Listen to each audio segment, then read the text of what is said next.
pow, pow.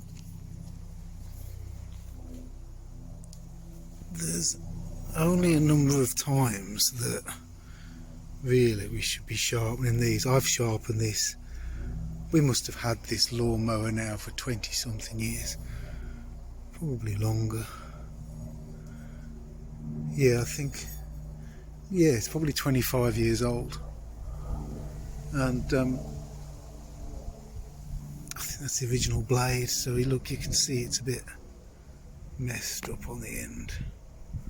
Anyhow, bought a new one. It's got to go on, and basically it goes that way round with the blade tipping out towards the bottom. This goes on the normal way, so treat it like a normal nut and bolt, and then I can mow the lawn again.